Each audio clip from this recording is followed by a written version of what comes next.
News 24 ने देश के कई शहरों में ऑक्सीजन की सुविधा का रियलिटी चेक किया।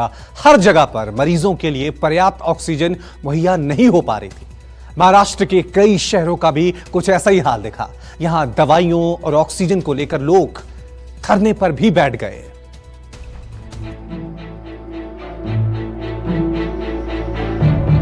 कोरोना की दूसरी लहर से महाराष्ट्र में हाहाकार मचा है। पूरे देश से सामने आ रहे संक्रमण के मामलों का 1/4 सिर्फ महाराष्ट्र का आंकड़ा है और महाराष्ट्र के लिए कोरोना जानलेवा मुसीबत बनती जा रही है।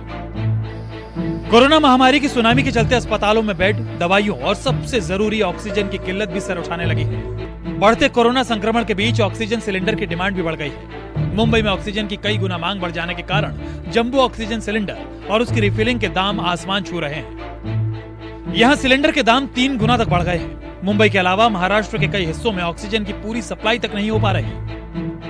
तो मालेगांव का अभी हम लोग डेली के 100 सिलेंडर देने के सिविल हॉस्पिटल के लिए और कॉर्पोरेशन को 100 देने के, अभी उनका दोनों का कंजम इतना बढ़ गया कि उनको डेली के 3 सिलेंडर लग रहे हैं। नासिक का जो सिविल हॉस्पिटल है उसमें मैक्सिमम हमारा 2 या 3 टन लिक्विड ऑक्सीजन लगता था।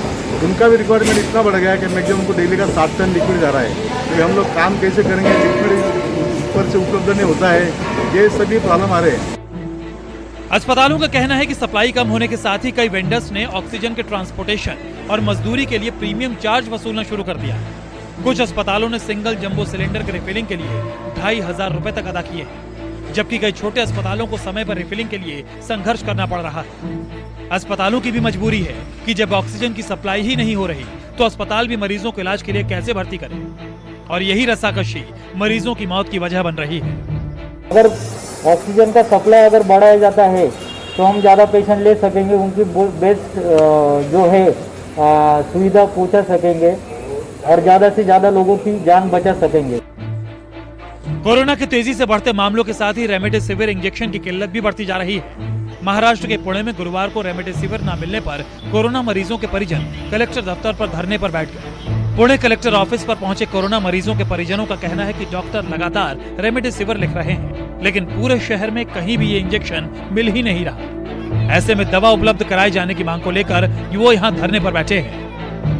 6 दिन से हम ये रेमडेसिविर जो इंजेक्शन है वो ढूंढ रहे हैं। पुणे, सातारा, कोल्हापुर, सांगली, ऐसी कोई भी सिटी नहीं है महाराष्ट्र में जो हमने छोड़ी होगी इंजेक्शन के लिए। क्योंकि वो अस्पताल में बोल रहे कि आपको बाहर मिलेंगे, आपको बाहर से इंतजाम करना पड़ेगा, नहीं तो पेशेंट को कुछ हुआ तो हमारी जिम्मेदारी नहीं है। महाराष्ट्र कराह रहा है, तमाम तरह की पाबंदियां शहरों पर लद चुकी हैं, लेकिन हद ये है कि लोग तब भी मानने को तैयार नहीं है और चंद लापरवाह लोगों की गलतियां पूरे देश पर बहुत भारी पड़ रही है। Bureau report, news 24। नमस्कार, मैं हूं मानक गुप्ता। अगर आपको हमारा ये वीडियो पसंद आया हो तो इसे लाइक और शेयर जरूर करें, और हाँ, हमें सब्सक्राइब और फॉलो करना ना भूलें ताकि आप देश और दुनिया की कोई खबर मिस ना करें।